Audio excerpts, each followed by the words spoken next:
Hello everyone, this is Sakshi Vishnoi and welcome to Mind and Brains, एक ऐसा channel जहां पर आपको मिलते हैं 4 to 12th क्लास तक के सारे सब्जेक्ट्स के वीडियोस बिल्कुल free of cost. So students, अब हम क्या पढ़ने वाले हैं? अब हम पढ़ेंगे हमारे प्रैक्टिकल्स का पार्ट 4। इसके पहले हमने 3 पार्ट्स कंप्लीट किए, उनमें हमने different kind of numerical solve किए एंड आई होप कि वो सारे आप लोगों को अच्छे से क्लियर भी है। नाउ अब हम अपना 4th और लास्ट पार्ट जो है वो कंप्लीट करेंगे और इसी के साथ में हमारे जो भी न्यूमेरिकल्स हैं related to your national income accounting वो सारे कंप्लीट हो जाएंगे एंड आई होप कि आप लोगों को सब कुछ अच्छे समझ में आ भी गया जो अभी तक मैंने पढ़ाया, और ये वाला भी आ जाएगा एंड आप लोगों को नेशनल इनकम के न्यूमेरिकल्स में कोई भी डाउट्स नहीं होने वाले। ओके, तो चलिए स्टार्ट करते हैं स्टूडेंट्स। क्या क्वेश्चन है हमारे पास में? Calculate net national product at market price. क्या फाइंड आउट करना है हमें? NNP एट MP हमें फाइंड आउट करना है।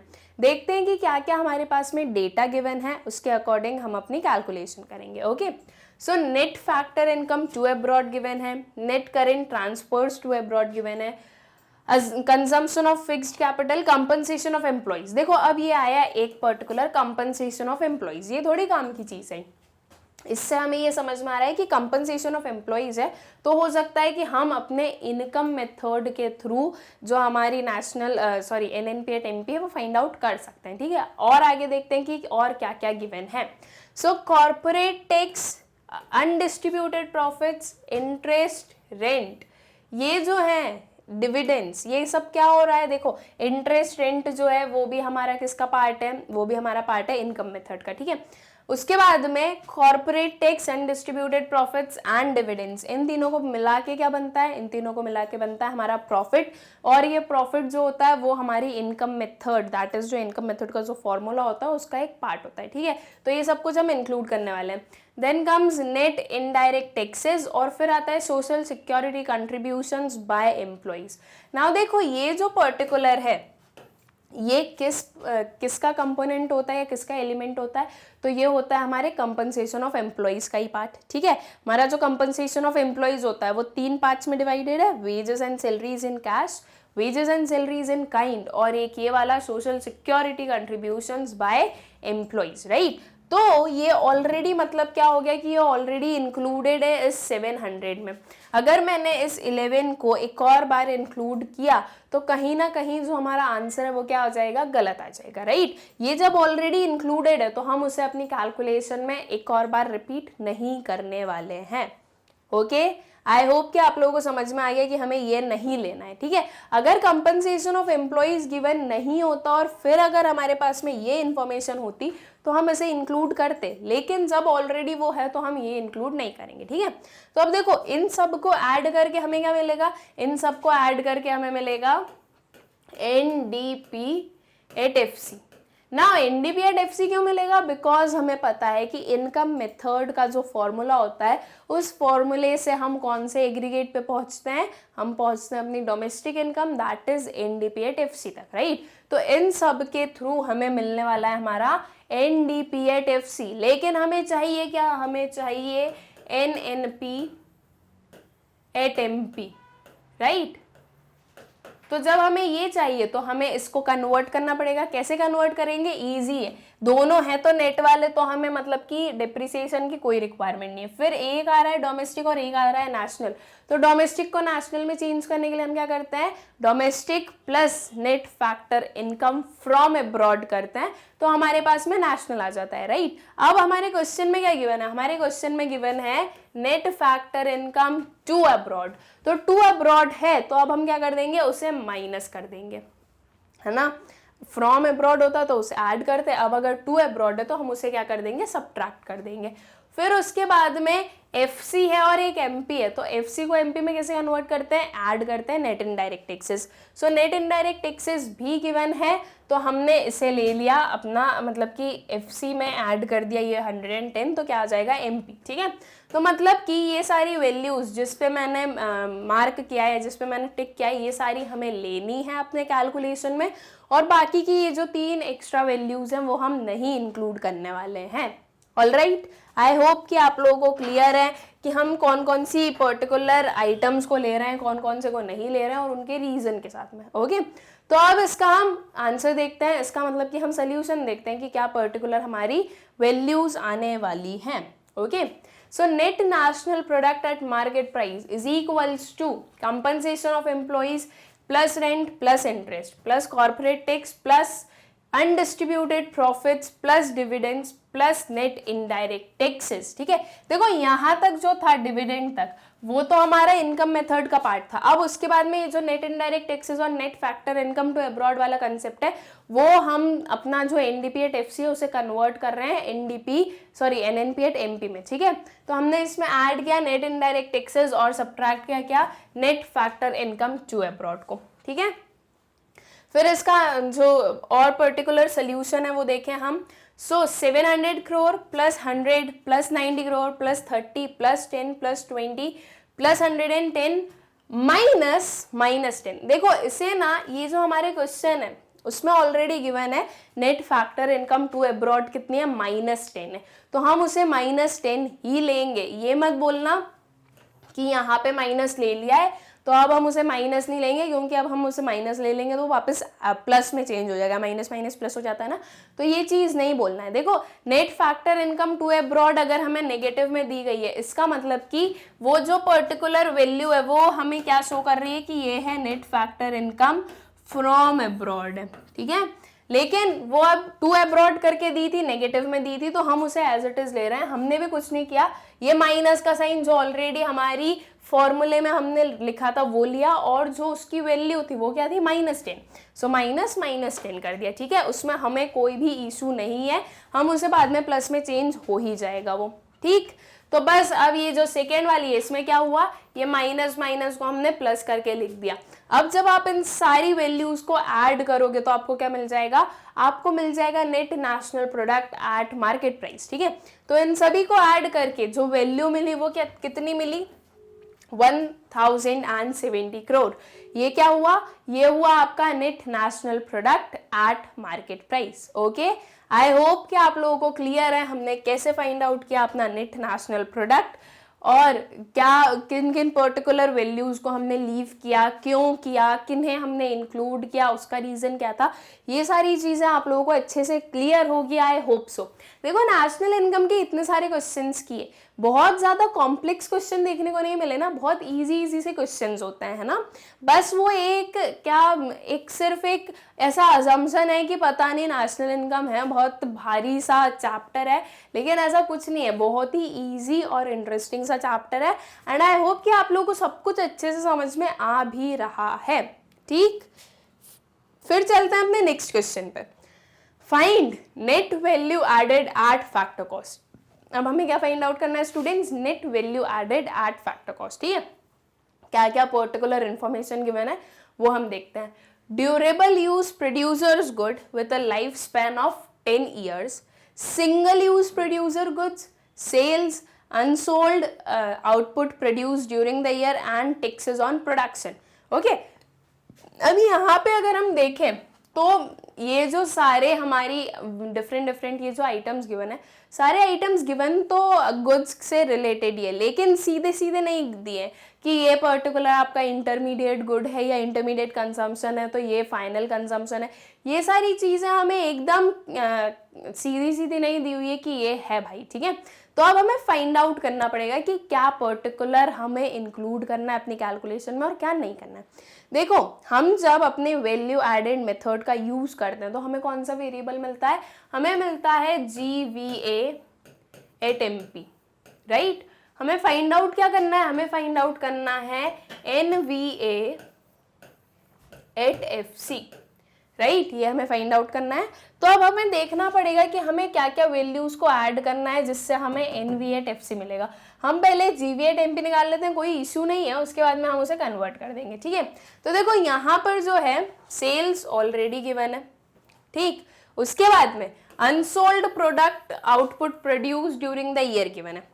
इन दोनों को मिला के क्या हो जाएगा, इन दोनों को मिला के हो जाएगा हमारा वैल्यू ऑफ आउटपुट, राइट। ये हमारी वैल्यू ऑफ आउटपुट हो सकती है ना, बिल्कुल। सेल्स और अनसोल्ड जो आउटपुट ऑलरेडी जो कि प्रोड्यूस किया गया है एक ईयर में, वो हो गया हमारा वैल्यू ऑफ। अब वैल्यू ऑफ आउटपुट मिल गई। एक और क्या चाहिए होता है स्टूडेंट्स, हमारा जो वैल्यू एडेड मेथड होता है उसके लिए, तो उसका फॉर्मूला क्या होता है, value of output minus intermediate consumption. ठीक है, तो एक जो पर्टिकुलर वेरिएबल है वो हमें मिल चुका है, अब हमें चाहिए इंटरमीडिएट कंजम्पशन। तो इंटरमीडिएट कंजम्पशन हम देख सकते हैं कि यहाँ पर हमें कुछ भी डायरेक्टली तो दिया नहीं है, हमें देखना पड़ेगा क्या होने वाला है। देखो दो ये टैक्सेस को तो छोड़ दो, ये दोनों ऑलरेडी इंक्लूड हो गए हमारे, तो अब ये बचे ये दोनों, राइट। तो इन दोनों में से हमें देखना है कि क्या हम इन दोनों को ऐड करने वाले हैं अपने इंटरमीडिएट कंजम्पशन में या कुछ एक होने वाला है। ठीक, तो इसमें देखो जो आपका durable use producer goods with a life span of 10 years, ठीक है, तो इसका मतलब क्या हो रहा है, क्या ये इंटरमीडिएट कंजम्पशन है? बिल्कुल नहीं है। यहाँ पर अगर आप लोगों को आगे से कुछ समझ में नहीं आ रहा है तो यहाँ पर देखो लाइफ स्पैन कितनी है, 10 ईयर्स की है, और हमें क्या पता है कि इंटरमीडिएट कंजम्पशन जो होता है वो एक ईयर के अंदर अंदर पूरा कंज्यूम कर लिया जाता है, राइट। अगर कोई भी गुड जो है वो एक ईयर से ज़्यादा यूज़ नहीं हुए हैं तो वो फाइनल गुड्स में कन्वर्ट हो जाते हैं। ये चीज़ मैंने आप लोगों को बहुत अच्छे से पढ़ाई थी और आई होप कि आप लोगों को याद भी है। तो अब ये जब 10 ईयर्स की बात हो रही है तो इसका मतलब कि ये जो है ये फाइनल गुड है ना। अब ये जिस भी पर्टिकुलर फर्म का फाइनल गुड है वो उसके जो वैल्यू एडेड है उसमें ऐड हो जाएगा, लेकिन इस पर्टिकुलर फर्म का तो ये जो है ये फाइनल गुड नहीं है, बिकॉज ये एक काइंड ऑफ इन्वेस्टमेंट किया है उन्होंने अपने ही फर्म में, राइट। इनका जो वैल्यू ऑफ आउटपुट है वो तो यहीं से आने वाला है। तो अब इंटरमीडिएट कंजम्पशन होगा क्या, अब देखो जो सेकेंड वाला दिया है हमें सिंगल यूज प्रोड्यूसर्स गुड, इसका मतलब क्या हो रहा है कि अगर एक बार आपने कोई भी गुड को एक बार आपने कोई भी गुड को यूज कर लिया है तो उसके बाद में उसे हम और ज़्यादा यूज़ नहीं कर सकते, वो होते हैं सिंगल यूज़ गुड्स, राइट। अब यहाँ पर सीधा सीधा हमें दिया है कि सिंगल यूज़ प्रोड्यूसर्स गुड है, मतलब कि ऐसे गुड्स जो कि प्रोड्यूसर्स गुड है। प्रोड्यूसर्स गुड्स क्या होते हैं, वो गुड्स जो कि एक प्रोड्यूसर जो है वो कंज्यूम करता है फर्दर प्रोडक्शन के लिए, या वो गुड्स जो कि एक फाइनल गुड को प्रोड्यूस करने में हेल्प करते हैं, उन्हें हम प्रोड्यूसर्स गुड्स बोलते हैं। तो ये सिंगल यूज प्रोड्यूसर गुड है, मतलब कि ये है तो प्रोड्यूसर गुड, उसके बाद में सिंगल यूज है, मतलब कि एक बार यूज हो गया तो फिर और यूज नहीं हो सकता। इसका सीधा सीधा मतलब क्या हो रहा है कि ये जो गुड्स हैं वो एक बार अगर कन्वर्ट हो गए किसी भी एक फाइनल गुड में तो वो और ज़्यादा हम उसके बाद में और कोई जो हमारी पर्टिकुलर प्रोसीजर है वो हम नहीं कर सकते, राइट। सो सिंगल यूज प्रोड्यूसर गुड्स जो हैं वो हमारे इंटरमीडिएट कंजम्पशन का पार्ट हो सकते हैं क्या, बिल्कुल हो सकता है, राइट, बिकॉज ये हमें बता रहा है कि ये इंटरमीडिएट कंजम्पशन ही है, ये एक बार यूज हो गया चला गया, ये एक साल के अंदर अंदर खत्म भी हो जाएगा, राइट, जो गुड है वो एक साल के अंदर अंदर पूरा कंज्यूम भी हो जाएगा। सो आपको इंटरमीडिएट कंजम्पशन मिल गया और वैल्यू ऑफ आउटपुट मिल गई, ठीक है। तो अब इन दोनों से हमें क्या मिल जाएगा, हमें मिल जाएगा अपना GVA एट MP, ठीक है। लेकिन चाहिए क्या, चाहिए हमें NVA एट FC। अब देखो MP को FC में तो मैं इजीली कन्वर्ट कर सकती हूँ, क्या करके, नेट इनडायरेक्ट टैक्सेस माइनस करके। सो MP यहाँ पर मुझे टैक्सेस ऑन प्रोडक्शन दिया है तो ये मेरे इनडायरेक्ट टैक्सेस ही हुए, है ना। तो ये जो हमारा टैक्सेस ऑन प्रोडक्शन है इसको अगर मैं इसमें से माइनस करूं तो ये जो MP है इसका कन्वर्जन हो जाएगा FC में, बिल्कुल हो जाएगा। तो हम क्या करेंगे, हम ये टैक्सेस ऑन प्रोडक्शन को भी माइनस करने वाले। अब हमें एक और वेरिएबल को चेंज करना है, ग्रॉस है और नेट है। अब ग्रॉस और नेट जो है स्टूडेंट्स वो इस क्वेश्चन के अकॉर्डिंग हमें यहाँ पर डायरेक्ट जो क्या बोलूँ मैं कि यहाँ पर हमें डायरेक्टली जो हमारा डेप्रीसिएशन है वो गिवन नहीं है, राइट। लेकिन वो डेप्रीसिएशन हम फाइंड आउट कर सकते हैं, ठीक है। कैसे करेंगे वो अभी हम समझते हैं कि कैसे हम डेप्रीसिएशन को फाइंड आउट करने वाले हैं। देखो अगर हम डेप्रीसिएशन को फाइंड आउट भी नहीं कर पाते तो हम क्या मान लेते हैं कि वो ज़ीरो ही होगा और उसे फिर हम चेंज नहीं करते, बिकॉज हमें जो पर्टिकुलर क्वेश्चन गिवन होता है उसके अकॉर्डिंग हमारी इन्फॉर्मेशन ही इतनी है, तो हम अपने मन से तो किसी भी एक वेरिएबल की वैल्यू को हम नहीं डिफाइन कर सकते ना, बस वही चीज़ है। तो अब यहाँ पर हम फाइंड आउट कर सकते हैं अपना डेप्रीसिएशन। कैसे करेंगे डेप्रीसिएशन फाइंड आउट, पहले वो सीखते हैं और फिर उसके बाद में जो अपना नेट वैल्यू एडेड है वो फाइंड आउट करेंगे, ठीक है। ये यहाँ पर देखिए students, annual depreciation is equals to value of durable use producer goods divided by life span of producers good, ठीक है। अगर मैं इन दोनों को डिवाइड करूं तो मुझे डेप्रिसिएशन मिल जाएगा। ये जो पर्टिकुलर फॉर्मूला है ये आप अच्छे से याद कर लो, या आपको कहीं पर भी किसी भी क्वेश्चन में यूज में आ सकता है, ठीक है। अगर आप लोगों को कोई भी ऐसा कोई ड्यूरेबल प्रोड्यूसर गुड दिया है जो कि जिसकी लाइफ स्पैन 1 साल से ज़्यादा हो, डेप्रिसिएशन नहीं गिवन है और डेप्रिसिएशन की रिक्वायरमेंट हो, तो आप क्या करोगे, उसकी जो वैल्यू है उसको किससे डिवाइड कर दोगे, कितने ईयर्स तक वो काम दे रहा है या जो भी उसकी लाइफ स्पैन है। ओके, तो यहाँ पे जो हमारे ड्यूरेबल गुड्स हैं उनकी वैल्यू कितनी है, तो देखो यहाँ पे हम देख सकते हैं कि कितनी है, 10 lakhs है, राइट। तो ये तो हो गई हमारी value of producer goods, durable producer goods. उसके बाद में उसकी लाइफ स्पैन कितनी है, तो लाइफ स्पैन में हम यहाँ पे देख सकते हैं कि 10 ईयर्स की है, राइट। सो हम क्या करेंगे, 10 डिवाइडेड बाय 10 करेंगे, आंसर क्या आएगा, 1 लाख। हमें पता है कि जो हमारी सारी वैल्यूज गिवन है वो लैक्स में गिवन है, तो ये जो आपका एनुअल डिप्रिसिएशन आया वो कितना आया, 1 लाख आया, ठीक है। तो अब आपको सारे जो आपकी पर्टिकुलर आइटम्स थी वो मिल चुकी है। अब आपको क्या करना है, अब आपको डायरेक्ट आपका फॉर्मूला जो है वो फ्रेम करना है, वो बनाना है, और फिर उसके बाद में जो आपका NV@FC वो फाइंड आउट करना है, ठीक है। तो यहाँ पे हमने लिया sales plus change in stock. ये जो चेंज इन स्टॉक है ये क्या है स्टूडेंट्स, ये वाला particular unsold output produced during the year, ये चेंज इन स्टॉक। ये ऑब्वियस सी चीज है कि ये जो आपका अनसोल्ड आउटपुट है जो कि पूरे ईयर में प्रोड्यूस किया गया है, यह आपको क्या बता रहा है कि आपका क्लोजिंग स्टॉक जो है वो इतना होगा। ओपनिंग स्टॉक भी जो है वो इसमें से ऑलरेडी डिडक्ट कर दिया होगा ना, बिकॉज ये at the end of the year जितना आइटम, जितने गुड्स आप लोगों की किसमें एक फर्म में या इस पर्टिकुलर एक फर्म में रखे होंगे, सिर्फ उसकी वैल्यू है। तो ये क्लोजिंग स्टॉक में से ऑलरेडी हमने जब ओपनिंग स्टॉक माइनस कर दिया होगा तभी आया होगा, बिकॉज ये एक हमें पूरा स्टॉक बता रहा है, ठीक है। तो इसलिए हमने इसे चेंज इन स्टॉक बोल दिया। अगर आप लोगों को ऐसे नहीं ध्यान आए कि इसे हम चेंज इन स्टॉक बोल सकते हैं, तो सीधा क्या करना, सेल्स लिखना plus unsold output during the year, ये लिख देना, कोई इशू नहीं है उसमें, वो भी गलत नहीं होने वाला है, ठीक है। Minus single use producer goods, ये क्या आ गया, अभी आ गया हमारा इंटरमीडिएट कंजम्पशन, ठीक है। माइनस डेप्रीसिएशन, ये डेप्रीसिएशन हमने यहाँ पे फाइंड आउट किया, और डेप्रीसिएशन हम क्यों माइनस कर रहे हैं, बिकॉज हमें ग्रॉस को नेट बनाना है, इसलिए हमने माइनस क्या किया, depreciation.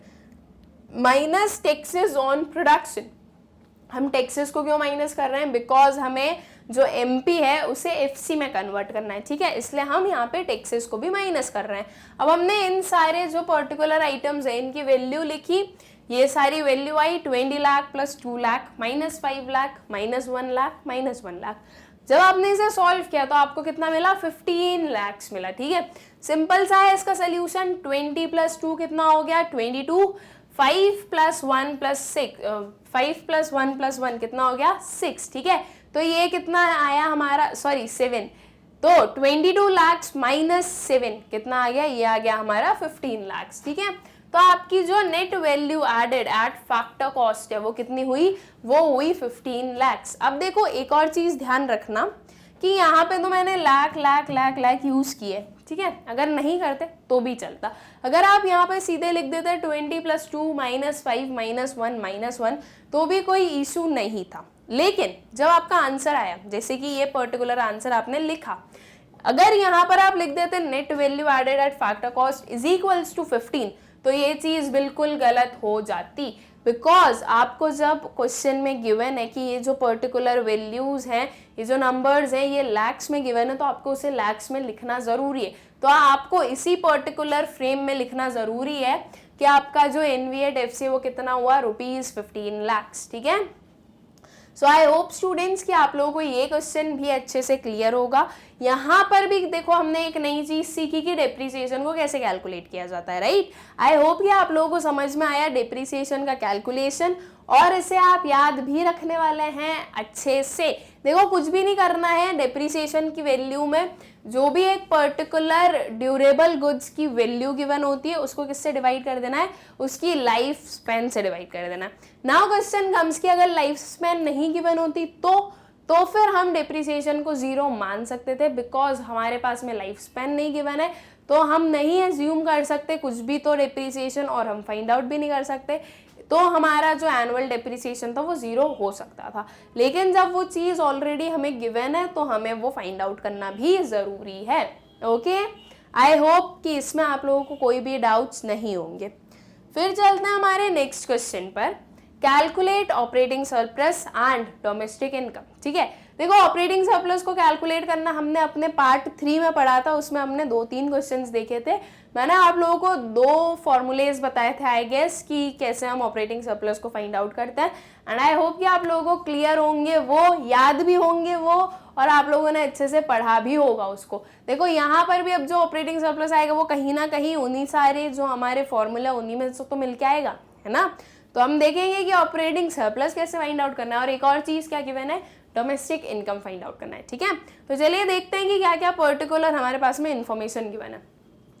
Compensation of employees given है, रेंट एंड इंटरेस्ट गिवन है। देखो यहीं से मुझे समझ में आ गया है कि हमें फाइंड आउट कौन सी पर्टिकुलर मेथड से करना पड़ेगा, इनकम मेथड से, राइट। और इनकम मेथड से हमें कौन सा एग्रीगेट मिलता है, हमें मिलता है NDP/FC, जो कि क्या है, ये है हमारी डोमेस्टिक इनकम ही, राइट। तो ये अब ये जो सारे हम देखेंगे वो हम अपनी इनकम मेथड के थ्रू डोमेस्टिक इनकम को फाइंड आउट कर लेंगे, बिकॉज ये जो आप लोगों को डोमेस्टिक इनकम फाइंड आउट करने की बोली और इनकम मेथड से डोमेस्टिक इनकम ही मिलती है, तो किसी भी काइंड का एडजस्टमेंट आपको नहीं करना पड़ेगा। Okay, so compensation of employees, rent and interest, corporation tax, ठीक है। फिर कंजम्पशन ऑफ फिक्स्ड कैपिटल हमें रिक्वायर्ड नहीं है, सब्सिडीज रिक्वायर्ड नहीं है, डिविडेंड हमें चाहिए, अनडिस्ट्रीब्यूटेड प्रॉफिट्स चाहिए, net factor income to abroad नहीं है रिक्वायर्ड, ये मिक्स्ड इनकम होगी, मिक्सेस इनकम नहीं होगी। सो मिक्स्ड इनकम रिक्वायर्ड है, इनडायरेक्ट टैक्सेस रिक्वायर्ड नहीं है, राइट। तो ये सारी चीजें रिक्वायर्ड है। अब NDP/FC फाइंड आउट करने से पहले ऑपरेटिंग सरप्लस क्या होता है। सो ऑपरेटिंग सरप्लस हमारा रेंट, प्रॉफिट, इंटरेस्ट इन सबको मिला के बनता है, राइट। तो बस वही हमें करना है भाई। यहाँ पे देखो रेंट एंड इंटरेस्ट गिवन है तो इसे हम ऐड करेंगे, ठीक है। अब जो मैं सर्कल कर रही हूँ ये सारे हम अपने ऑपरेटिंग प्रॉफिट में, ऑपरेटिंग सरप्लस में इंक्लूड करेंगे, ठीक है। फिर उसके बाद में क्या क्या आता है हमारी ऑपरेटिंग सरप्लस की, वो जो फॉर्मूला है वो क्या है, rent plus interest plus profit, right. तो यहाँ पे रेंट और इंटरेस्ट तो ऐड हो गया, अब हमें चाहिए प्रॉफिट। प्रॉफिट का भी फॉर्मूला होता है, क्या फॉर्मूला होता है, corporate tax plus retained earnings plus आपके जो डिविडेंड्स होते हैं, ठीक है। ये इन तीनों को ऐड करके क्या मिलता है, इन तीनों को ऐड करके मिलता है हमें प्रॉफिट्स, राइट। अब देखते हैं कि क्या क्या हमारे प्रॉफिट के लिए क्या क्या पर्टिकुलर जो आइटम्स है या वैल्यूज है वो गिवन है। तो देखो कॉर्पोरेशन टैक्स, इससे हमारा प्रॉफिट बनता है, तो इससे हमारा ऑपरेटिंग सरप्लस भी बनेगा। फिर उसके बाद में आता है डिविडेंड, इसे भी ऐड करना पड़ता है हमें अपना जब प्रॉफिट फाइंड आउट करना होता है, तो डिविडेंड को भी हम अपने ऑपरेटिंग सरप्लस में, ऑपरेटिंग सरप्लस के लिए इंक्लूड करेंगे, ठीक है। फिर क्या आता है अनडिस्ट्रीब्यूटेड प्रॉफिट। अनडिस्ट्रीब्यूटेड प्रॉफिट का मतलब क्या होता है, रिटेन्ड अर्निंग्स। तो ये जो 300 है हम इसे भी इंक्लूड करेंगे अपने ऑपरेटिंग सरप्लस की कैलकुलेशन में, ओके। तो अब ये सारे हो तो गए, है ना, ये हो गया रेंट एंड इंटरेस्ट, और इन तीनों को मिला के क्या बन गया, प्रॉफिट। तो बहुत ही इजी है यहाँ पे ऑपरेटिंग सरप्लस फाइंड आउट करना, एकदम हमें बिल्कुल सीधे सीधे जो है अपने आइटम्स गिवन है, उनकी वैल्यूज गिवन है, सबको ऐड कर देंगे, ऑपरेटिंग सरप्लस आ जाएगा। कोई भी एक्स्ट्रा कैलकुलेशन की रिक्वायरमेंट नहीं है हमें अपने ऑपरेटिंग सरप्लस के लिए। तो पहले हम वो फाइंड आउट कर लें, फिर उसके बाद में हम अपनी डोमेस्टिक इनकम पर आएंगे, ठीक है। तो इन सारी वैल्यूज को ऐड करेंगे तो हमें अपना ऑपरेटिंग सरप्लस मिल ही जाएगा। इसका पहले हम फॉर्मूला लिख लेते हैं, rent and interest plus undistributed profit plus corporation tax plus dividend, ठीक, is equals to 800 plus 300 plus 460 plus 940, that is ये कितने आ गए, ये आ गया हमारा 2500 करोड़, ठीक है। बहुत ही इजी था, हमने फाइंड आउट कर लिया कि क्या हमारा ऑपरेटिंग सरप्लस है। अब ऑपरेटिंग सरप्लस मिल गया है, अब हमें फाइंड आउट करने अपनी डोमेस्टिक इनकम। सो डोमेस्टिक इनकम का जो हमारा कौन सा मेथड होता है, इनकम मेथड होता है, उससे फॉर्मूला क्या होता है स्टूडेंट्स, तो उससे फॉर्मूला होता है compensation of employees plus rent plus interest plus profit and plus mixed income, right. ये पर्टिकुलर होता है हमारा फॉर्मूला इनकम मेथड से डोमेस्टिक इनकम को फाइंड आउट करने का। अब इसमें स्टूडेंट्स जो हमारा rent plus interest plus profit है, ये तीनों जो है ये कहीं ना कहीं हमें क्या बता रहे हैं कि ये क्या है, ये है हमारा ऑपरेटिंग सरप्लस, राइट। यही फॉर्मूला होता है ऑपरेटिंग सरप्लस का। तो ये ऑपरेटिंग सरप्लस हमें ऑलरेडी मिल चुका है, राइट। इन सारे आइटम्स को हम फिर से एक और बार ऐड करें या फिर हम डायरेक्टली 2500 करोड़ ले लें, बात एक ही होनी है और इवन सिंपल हो जानी है। इन सबको इतना लिखना, उसके बाद में सबको ऐड करना, तो वो थोड़ा सा एक्स्ट्रा हमारी जो कैलकुलेशन है वो बड़ी कर देगा। तो हम डायरेक्टली ऑपरेटिंग सरप्लस लिख सकते हैं उसे। तो मैं इस फॉर्मूले को अलग वे में फ्रेम कर दूं, क्या हो गया, ये हमारा COE that is compensation of employees plus operating surplus. इन तीनों की जगह पे हमने क्या लिया, ऑपरेटिंग सरप्लस लिया प्लस मिक्स्ड इनकम, ठीक है। अब ये जो वैल्यूज है इन सब की हमारे पास में गिवन है। कंपनसेशन ऑफ एम्प्लॉइज कितना गिवन है, 2000 करोड़। फिर जो ऑपरेटिंग सरप्लस है वो अभी हमने फाइंड आउट किया, कितना आया, 2500 करोड़। एंड जो मिक्स्ड इनकम है वो कितनी है, 200 करोड़। इन सबको ऐड करके आपको कितना मिला, ये आपको मिला ₹4700 करोड़। तो ये क्या बना, ये बनी आपकी domestic income that is NDP@FC, ठीक है। तो यहाँ पर हमें कोई भी एक्स्ट्रा कैलकुलेशन या एडजस्टमेंट नहीं करना पड़ा, बिकॉज हमें बोला गया था डोमेस्टिक इनकम फाइंड आउट करने के लिए और इनकम मेथड से डोमेस्टिक इनकम ही निकलती है, तो इसलिए यहाँ पर कोई भी एडजस्टमेंट की रिक्वायरमेंट नहीं हुई, ठीक है। सो आई होप कि आप लोगों को अच्छे समझ में आ गया कि कैसे हमने अपना ऑपरेटिंग सरप्लस फाइंड आउट किया है और अपनी डोमेस्टिक इनकम फाइंड आउट की है। इसमें कोई भी डाउट्स नहीं होंगे, आई होप सो, ओके। तो फिर हम चलते हैं अपने नेक्स्ट वाले क्वेश्चन पर। अब देखो क्या क्वेश्चन है, अब थोड़ा सा डिफरेंट काइंड ऑफ क्वेश्चन आया। Given the following data find the missing values of gross domestic capital formation and wages and salaries. अब हमें यहाँ पर कोई भी एग्रीगेट फाइंड आउट करने के लिए नहीं बोला गया। हमें क्या फाइंड आउट करने के लिए बोला गया, हमें बोला गया ग्रॉस डोमेस्टिक कैपिटल फॉर्मेशन और wages and salaries find out करने के लिए, ठीक है। तो अब देखते हैं कि हम कैसे फाइंड आउट करने वाले हैं। इसके लिए हमें अपना पूरा जो है क्वेश्चन है वो पढ़ना पड़ेगा, जो डिफरेंट आइटम्स गिवन है उन्हें देखने पड़ेंगे, उससे हम बता सकते हैं कि हम कैसे फाइंड आउट करने वाले हैं, ठीक है। सो mixed income of self employed given है, फिर आता है नेट इनडायरेक्ट टैक्सेस, फिर वेजेस एंड सैलरीज जो है उस पर क्या है, क्वेश्चन मार्क है, ये हमें फाइंड आउट करना है। Government final consumption expenditure, net exports, consumption of fixed capital, net factor income from abroad, operating surplus, national income, profit, gross domestic capital formation and private final consumption expenditure. अब अगर मैं वापस अपने इस पर जाऊं क्वेश्चन पर, तो देखो हमें बोला क्या है, ग्रॉस डोमेस्टिक कैपिटल फॉर्मेशन, ये कौन से फॉर्मूले से मिलेगा, इसके लिए हमें अपना एक्सपेंडिचर मेथड यूज करना पड़ेगा, राइट।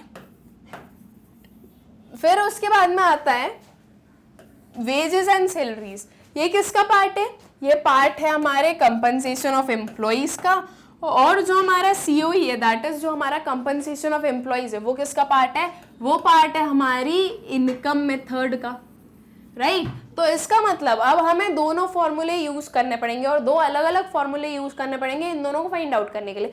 हमें एक्सपेंडिचर मेथड की भी रिक्वायरमेंट होगी और हमें इनकम मेथड की भी रिक्वायरमेंट होगी, ठीक है। तो पहले हम एक पर्टिकुलर चीज फाइंड आउट कर लेंगे, फिर हम दूसरी कर लेंगे, ठीक है। तो पहले हम कौन सी करें, जो आपका मन हो वो कीजिए, ओके। तो पहले हम कर रहे हैं ग्रॉस डोमेस्टिक कैपिटल फॉर्मेशन को फाइंड आउट। अब ग्रॉस डोमेस्टिक कैपिटल फॉर्मेशन के लिए हम देख लें कि हमारे पास में क्या क्या इन्फॉर्मेशन गिवन है according to your expenditure method, ठीक है। तो यहाँ पर मैं देखूँ तो government final consumption expenditure given है, उसके बाद में नेट एक्सपोर्ट्स गिवन है, फिर आता है क्या हमारा नेशनल इनकम की रिक्वायरमेंट, तो हमें दोनों में पड़ेगी, बिकॉज बिना किसी एग्रीगेट के हम जो है अपना फॉर्मूला फ्रेम करके भी कुछ नहीं कर सकते। फिर उसके बाद में ग्रॉस डोमेस्टिक कैपिटल फॉर्मेशन की वैल्यू गिवन नहीं है, ये तो फाइंड आउट ही करनी है। फिर गिवन है प्राइवेट फाइनल कंजम्पशन एक्सपेंडिचर, ठीक है। तो फॉर्मूला क्या होता है स्टूडेंट्स हमारे एक्सपेंडिचर मेथड का, private final consumption expenditure plus government final consumption expenditure plus gross domestic capital formation plus net exports, ठीक है। इन सबको ऐड करके हमें अल्टीमेटली मिलता क्या है, GDP@MP मिलता है, राइट। लेकिन गिवन क्या है, गिवन है national income, right. That is NNP at FC given है। तो अभी आपको क्या करना है, NNP एट FC को कन्वर्ट करना है GDP एट MP में। तो क्या करेंगे स्टूडेंट्स, नेट को ग्रॉस में कैसे कन्वर्ट करेंगे, इसमें हम माइनस करेंगे अपना डिप्रिसिएशन। फिर नेशनल को डोमेस्टिक में कैसे कन्वर्ट करेंगे, तो इसमें हम क्या माइनस करने वाले हैं, इसमें हम माइनस करेंगे अपना net factor income from abroad, ठीक है। फिर उसके बाद में वो फैक्टर कॉस्ट पे और ये मार्केट प्राइस पे। तो फैक्टर कॉस्ट को मार्केट प्राइस में कैसे कन्वर्ट करेंगे, फैक्टर कॉस्ट में हम ऐड कर देंगे नेट इनडायरेक्ट टैक्सेस, तो हमें मिल जाएगा अपना मार्केट प्राइस, ठीक है। तो ये तीनों एप्लीकेशंस भी हमें करनी है। अब देखते हैं कि डेप्रिसिएशन, NFI और NIT भी गिवन है क्या। तो देखो यहाँ पर हम देख सकते हैं consumption of fixed capital given है, इसे हमें क्या करना है, सब्ट्रैक्ट करना है। फिर उसके बाद में net factor income from abroad भी गिवन है, इसे भी हमें सब्ट्रैक्ट करना है। और नेट इनडायरेक्ट टैक्सेस गिवन है क्या, सो नेट इनडायरेक्ट टैक्सेस भी गिवन है, ये देखो यहाँ पे है, इसे हमें क्या करना है, इसे हमें ऐड करना है, ओके। और ये जो बाकी के जो हमारे फॉर्मूले के थे, इन सबको भी क्या करना है, ऐड करना है।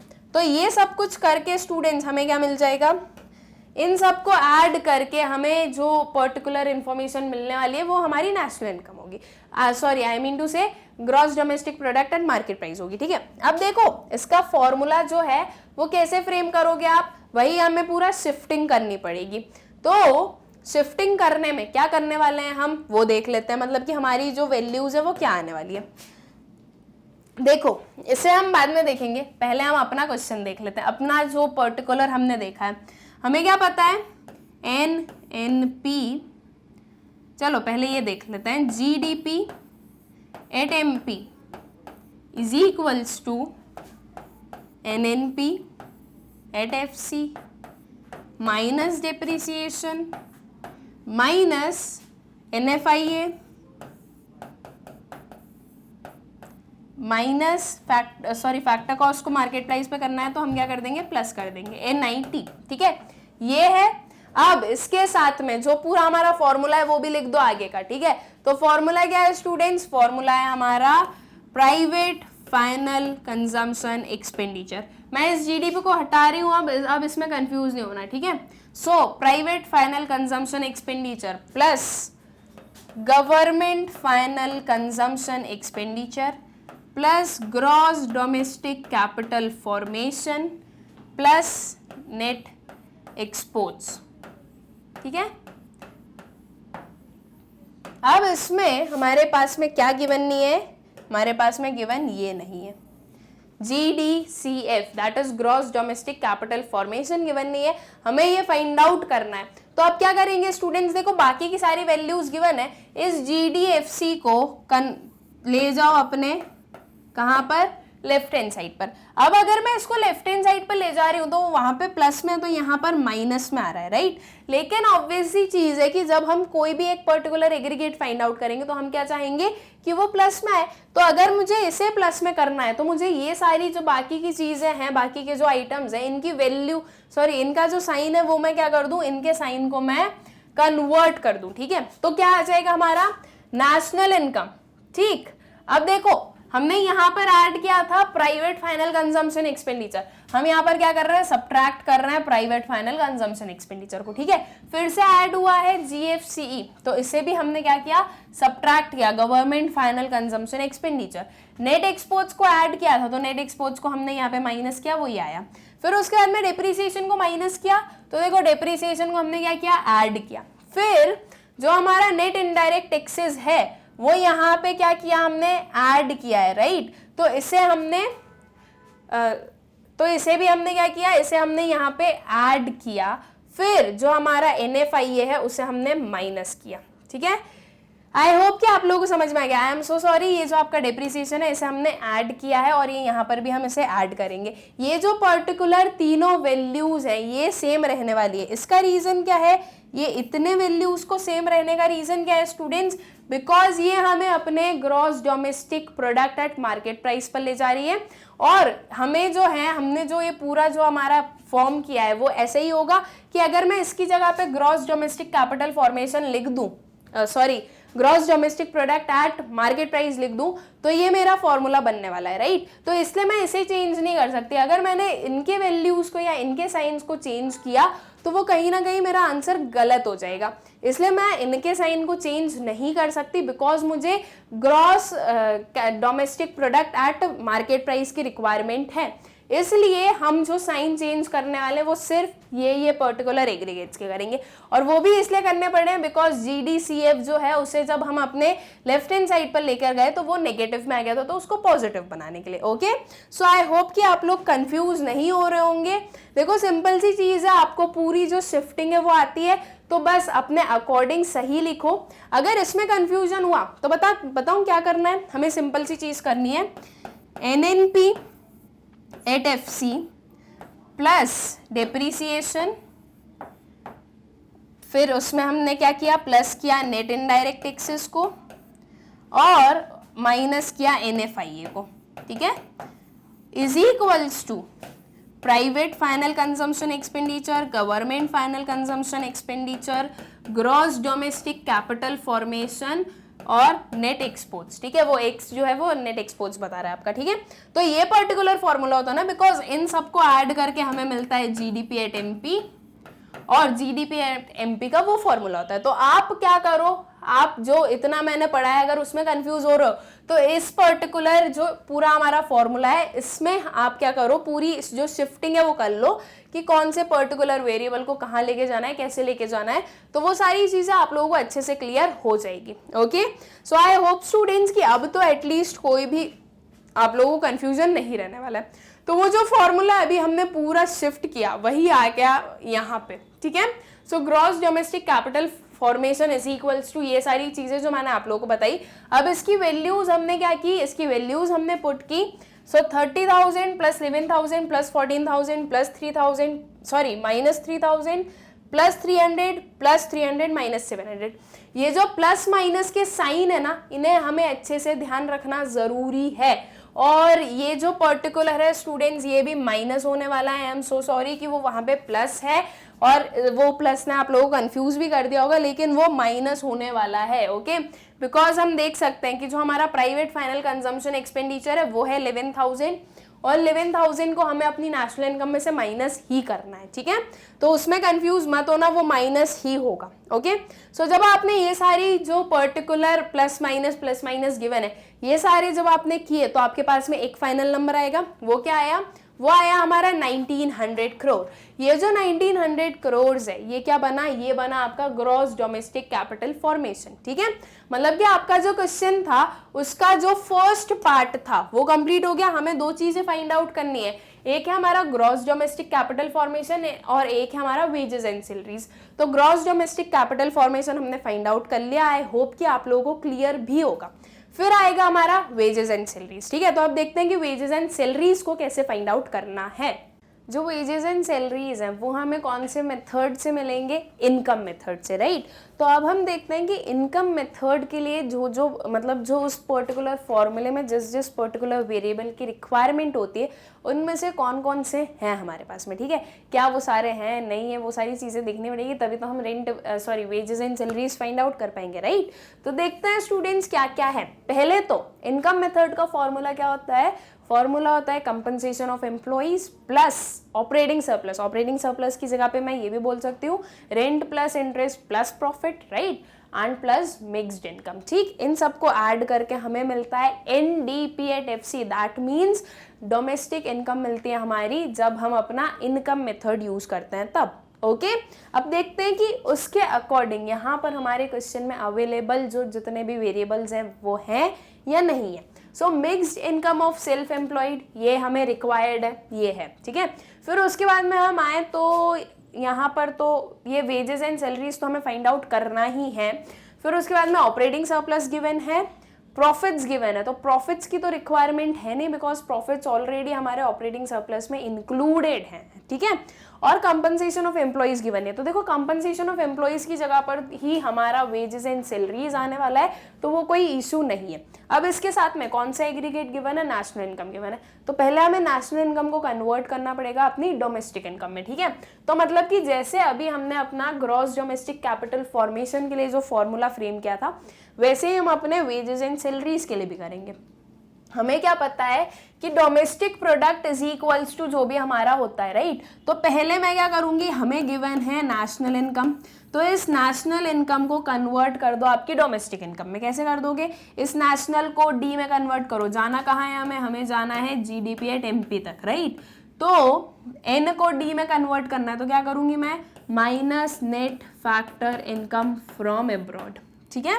फिर फैक्टर कॉस्ट गिवन है और मार्केट प्राइस पर जाना है, तो अब क्या करना है, इस फैक्टर कॉस्ट में ऐड कर देना है NIT, तो क्या बन जाएगा, हमारा फैक्टर कॉस्ट बन जाएगा। मतलब कि इन सब को इतने कैलकुलेशन से क्या बनेगा, हमारी डोमेस्टिक इनकम मिलेगी। अब हमें पता है domestic income is equals to compensation of employees plus operating surplus plus mixed income, ठीक है, ये फॉर्मूला होता है हमारा। तो अब इसमें कंपनसेशन ऑफ एम्प्लॉइज की जगह पर मैं वेजेस एंड सैलरीज लिख सकती हूँ, बिल्कुल लिख सकती हूँ। हमें wages and salaries find out करना है और हमारे पास में कंपनसेशन ऑफ एम्प्लॉइज वैसे भी नहीं है, तो हमने उसे वेजेस एंड सैलरीज ले लिया, ठीक है।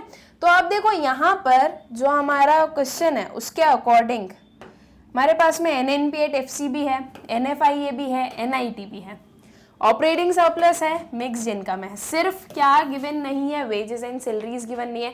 तो हम इजीली फाइंड आउट कर सकते हैं इस पूरी इक्वेशन में, जब हमारे पास में सिर्फ एक वेरिएबल गिवन नहीं है, बाकी सारे गिवन है, तो हम सिर्फ और सिर्फ ये जो पर्टिकुलर हमारी वैल्यूज है उन्हें एक प्लेस से दूसरी प्लेस पर शिफ्ट करके हम अपना wages and salaries find out कर सकते हैं, राइट। इन तीनों को एज इट इज रहने दो। अब इसमें अगर मैं माइनस कर दूं अपना ऑपरेटिंग सरप्लस और माइनस कर दूं अपनी मिक्स्ड इनकम, राइट, ये दोनों करने से मतलब कि इस पूरे को सॉल्व करने से हमें अपना वेजेस एंड सैलरीज मिल सकता है, बिल्कुल मिल सकता है। हमने कुछ भी नहीं किया है, बस जो हमारी ये दोनों जो थे इन्हें हमने शिफ्ट करके ले गए अपने इन पर्टिकुलर वेरिएबल्स के पास में, ठीक है। तो सिर्फ हमारे पास में क्या बच गया, एक साइड पर wages and salaries is equals to इतना सब। जब हम इन सब को सॉल्व करेंगे तो हमें वेजेस एंड सैलरीज मिल जाएगा। ओके, इजी सा क्वेश्चन है। आई होप कि आप लोगों को समझ में भी आ गया इसका कंसेप्ट कि कैसे फाइंड आउट करना है, और इससे हम इजीली फाइंड आउट भी कर सकते हैं। सो हमने क्या फॉर्मूला लिखा, wages and salaries is equals to national income minus operating surplus minus mixed income of self employed minus net factor income from abroad, ठीक है। और इसमें हमने NIT भी जो है वो okay, I am so sorry sorry, मैंने आप लोगों को नेट इनडायरेक्ट टैक्सेस को ऐड करवा दिया था शायद, आई एम सो सॉरी, पता नहीं मैंने कैसे करवा दिया।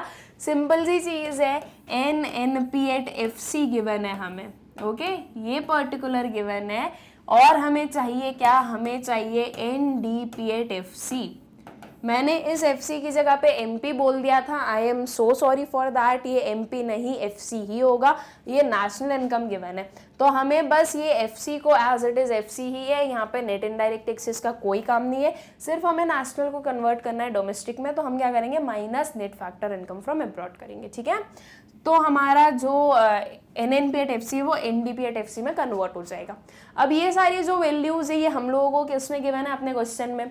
यहाँ पर देखो नेशनल इनकम कितनी है, 30,000 गिवन है, ऑपरेटिंग सरप्लस गिवन है 12,000 का, फिर उसके बाद में जो हमारा net factor income from abroad है वो गिवन है 700, एंड और हमें क्या चाहिए, बस इतना ही चाहिए आई गेस, राइट। तो ये सारी चीज़ें हम लोगों ने ले ली, वेजेस एंड सैलरीज हम फाइंड आउट कर लेंगे। हाँ, एक मिक्स्ड इनकम चाहिए तो वो है अपनी 3500 की, ठीक है। अब ये चारों वैल्यूज हमें मिल गई, अब हम अपना जो वेजेस एंड सैलरीज हैं वो अच्छे से फाइंड आउट कर सकते हैं।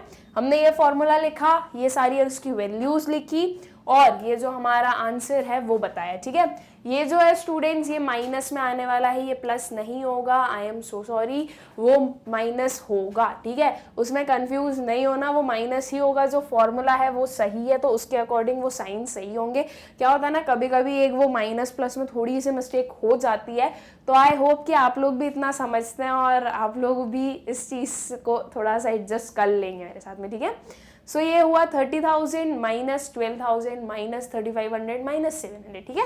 इन सबको हमें माइनस करके जो वैल्यू मिली है वो कितनी मिली है, 13,800 करोड़, ठीक है। तो ये आया हमारा वेजेस एंड सैलरीज की जो वैल्यू है वो, ठीक। तो हमें क्वेश्चन में दो पर्टिकुलर वेरिएबल्स फाइंड आउट करने के लिए बोला गया था, एक था हमारा वेजेस एंड सैलरीज और एक क्या था, एक था हमारा gross domestic capital formation. Okay, हमने दोनों फाइंड आउट कर लिए, दोनों को अलग अलग फॉर्मूले से फाइंड आउट किए, बिकॉज जो ग्रॉस डोमेस्टिक कैपिटल फॉर्मेशन था वो किसके थ्रू हमें फाइंड आउट किया, तो वो हमने एक्सपेंडिचर मेथड के थ्रू फाइंड आउट किया, और जो हमारा वेजेस एंड सैलरीज था वो हमने फाइंड आउट किया अपने इनकम मेथड के थ्रू, राइट। तो आई होप कि ये चीज़ें आप लोगों को क्लियर है कि जो पर्टिकुलर वेरिएबल आपको फाइंड आउट करना होता है उसके अकॉर्डिंग हम अपना जो पर्टिकुलर फॉर्मूले होते हैं वो फ्रेम करते हैं और उसके थ्रू हम अपना आंसर्स फाइंड आउट करते हैं। ओके, सो आई होप कि आप लोगों को कोई भी कन्फ्यूजन्स नहीं होंगे। अब आते हैं हमारे नेक्स्ट क्वेश्चन पर। अब हमें क्या बोला गया, calculate the value of rent from the following data. अब रेंट देखो, सबसे पहले ना हमें ये देख लेना चाहिए कि ये जो पर्टिकुलर वेरिएबल्स हमें फाइंड आउट करने के लिए बोले जाते हैं ये कौन से मेथड से हमें मिल सकते हैं, राइट। क्योंकि तीनों मेथड में हमें पता है कि अलग अलग वेरिएबल्स यूज होते हैं, तो तीनों मेथड के थ्रू हमें देखना पड़ेगा कि रेंट कहाँ मिलेगा। तो अगर आप लोगों को फॉर्मूलेज अच्छे से याद है तो आपको पता होगा कि रेंट जो है वो आपको इनकम मेथड से मिलने वाला है। अब ये हमें समझ में आ गया इनकम मेथड से मिलने वाला है। सेकेंड चीज़ जो हमें देखनी है वो ये देखनी है कि इनकम मेथड से जो हमारा इनकम मेथड होता है उससे हमें कौन सा एग्रीगेट मिलता है, उससे हमें एग्रीगेट मिलता है NDPAT-FC, राइट। मतलब कि डोमेस्टिक इनकम मिलती है हमें अपने जो इनकम मेथड होता है उसके थ्रू। तो अब बस ये दो चीज़ हमने समझ ली, ये हमने पहले ही क्लासीफाई कर ली इस पूरे जो पर्टिकुलर आइटम्स हमें गिवन थे उसे देखने से पहले ही, राइट। तो अब हमें क्या करना है, अब हमें बस इन्हें देखना है, इनमें ये चीज़ें देखने की कौन कौन से पर्टिकुलर वेरिएबल्स गिवन है, कैसे हम अपने जो NDPAT-FC है वहां तक पहुंचना है और रेंट तक पहुंचना है, ठीक है। तो कौन से एग्रीगेट गिवन है, gross domestic product at market price given है, GDP@MP गिवन है। तो सबसे पहले हमें क्या करना पड़ेगा, GDP@MP को कन्वर्ट करना पड़ेगा NDPAT-FC में। कैसे करेंगे, सिंपल सी चीज़ है, ये G है ये N है, दैट इज ग्रॉस और नेट है। तो ग्रॉस में से मैं माइनस कर दूं डेप्रीसिएशन तो मुझे क्या मिल जाएगा, मेरा नेट मिल जाएगा, ठीक है। फिर उसके बाद में दोनों डोमेस्टिक प्रोडक्ट है तो कोई इशू नहीं है। ये जो है ये है हमारा मार्केट प्राइस पे, और हमारी जो पर्टिकुलर जो इनकम मेथड से मिलता है वो हमारा किस में है, वो है हमारा फैक्टर कॉस्ट पे। तो हम क्या करेंगे, इस MP को FC में कन्वर्ट करो, कैसे करोगे, माइनस नेट इनडायरेक्ट टैक्सेस करके, ठीक है। तो अब इस पर्टिकुलर इक्वेशन से हमें ये समझ में आ गया कि हमारे पास में डिप्रिसिएशन भी होना चाहिए और नेट इनडायरेक्ट टैक्सेस भी होना चाहिए, ठीक है। तो देखते हैं कि क्या क्या पर्टिकुलर चीज़ें हैं। देखो, gross domestic product and market price है, इसे हम इंक्लूड करेंगे अपनी कैलकुलेशन में। उसके बाद में mixed income of self employed बिल्कुल इंक्लूड होगा, बिकॉज ये हमारे इनकम मेथड का पार्ट होता है।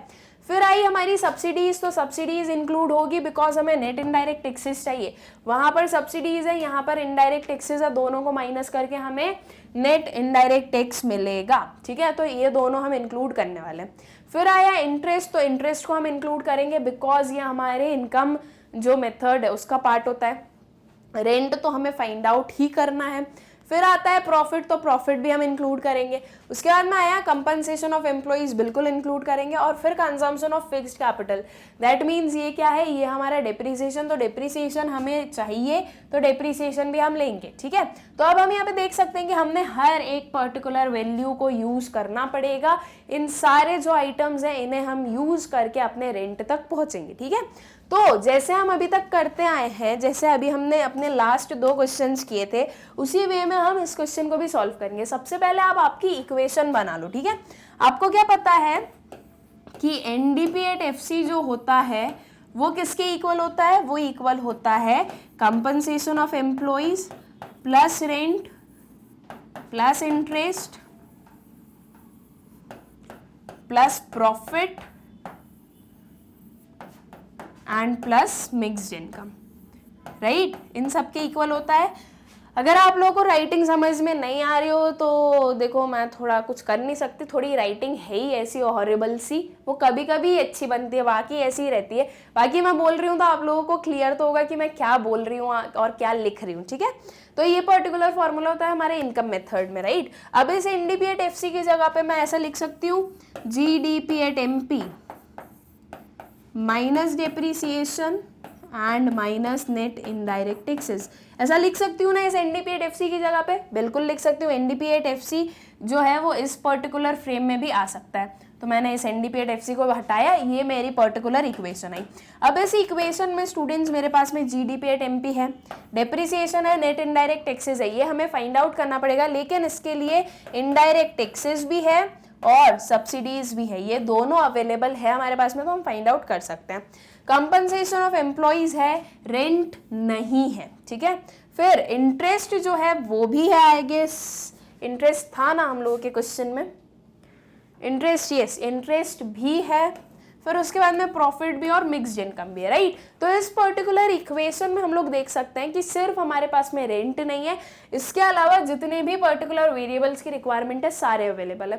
तो अब हमें क्या करना है, बस वही करना है, इन सबको यहीं रहने दो, ये जो पर्टिकुलर रेंट को छोड़ दो आपके राइट हैंड साइड पर, बाकी सबको कहाँ ले आओ, आपके लेफ्ट हैंड साइड पर, सब कुछ आ जाएंगे आपके माइनस में, ये एज इट इज रहेंगे। और आपको क्या करना है, इस पर्टिकुलर को सॉल्व करना होगा, तो आपको क्या मिल जाएगा, आपका रेंट मिल जाएगा, ओके।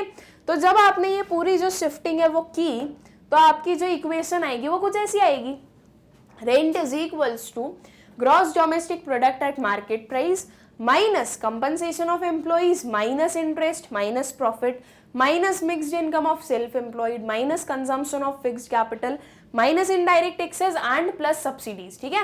ये जो पर्टिकुलर है ये ऐसा क्यों आया, सिंपल सी बात है, आपको क्या करना है, इनडायरेक्ट टैक्स माइनस सब्सिडीज, ठीक है।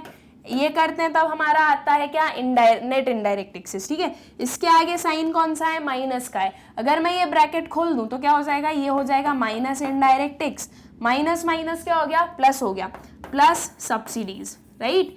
ये पर्टिकुलर आ जाएगा, इसलिए ये ऐसा आया है, minus indirect taxes plus subsidies. इसमें कंफ्यूज नहीं होना है, ठीक है। फिर हमने इन सारी जो पर्टिकुलर ये जो वेरिएबल्स है इनकी हम क्या कर देंगे, वैल्यूज लिख देंगे। तो वैल्यूज जब हमने ये ली तो ये सारी आई। अब इसमें देखो आपको माइनस प्लस करना है और कुछ भी नहीं है, माइनस प्लस तो हमें आती है, बहुत ही सिंपल सी चीज है। तो इन सबको ऐड और सब्ट्रैक्ट कर कर आपके पास में जो आंसर आने वाला है वो क्या आएगा, वो होगा आपका रेंट। और वो कितना आया, वो आया हमारा 475 करोड़, ठीक है। तो आपका जो रेंट है वो कितना आ गया स्टूडेंट्स, वो आ गया आपका 475 करोड़, ठीक है। आई होप कि आप लोगों को क्लियर होगा कि हमने कैसे फाइंड आउट किया। अभी तक तो आप लोग सीख ही गए होंगे कि अगर कोई भी एक पर्टिकुलर वेरिएबल नहीं गिवन हो, कोई मिसिंग वेरिएबल हो, मतलब किसी वेरिएबल की वैल्यू मिसिंग हो, आई मीन, तो उसे कैसे फाइंड आउट करना है, इस चीज को आई होप सो कि आप लोग अच्छे से समझ चुके हैं, ओके। अब चलते हैं अपने नेक्स्ट क्वेश्चन पर। Calculate sales from the following data. अब हमारे पास में क्या आया, सेल्स फाइंड आउट करने के लिए। सेल्स कौन से फॉर्मूले में आती है स्टूडेंट्स, सेल्स आती है हमारे वैल्यू एडेड वाले फॉर्मूले में, राइट। और जो वैल्यू एडेड वाला फॉर्मूला होता है उससे हमें क्या मिलता है, उससे हमें मिलता है GVA एट MP, या फिर अगर सब सारे वैल्यू एडेड का एडिशन होता है तो हमें GDP एट MP मिलता है, ठीक है। अब देखते हैं कि हमारा जो पर्टिकुलर जितने भी जो हमारे पास में आइटम्स है वो क्या है, ठीक है। अब यहाँ पे देखो क्या गिवन है, net value added at factor cost है, ठीक है। तो ये दिया है NVA एट FC, इसे हमें पहले कन्वर्ट करना पड़ेगा GVA एट MP में। नेट में हमने क्या किया, प्लस किया डेप्रीसिएशन, तब हमें मिला क्या, ग्रॉस, ठीक है। फिर उसके बाद में ये एक MP पर है और एक है हमारा FC पर, राइट। सो फैक्टर कॉस्ट जो है उसमें मैं ऐड करूंगी नेट इनडायरेक्ट टैक्सेस, तब मुझे क्या मिलेगा, तब मुझे मिलेगा अपना मार्केट प्राइस, ठीक है। तो मुझे डेप्रीसिएशन और नेट इनडायरेक्ट टैक्सेस की भी रिक्वायरमेंट होगी, ये मुझे समझ में आ गया। तो देखो यहाँ पे डेप्रीसिएशन है और इनडायरेक्ट टैक्सेस गिवन है, ओके। तो ठीक है, इनडायरेक्ट टैक्सेस को मैं ऐड कर दूंगी।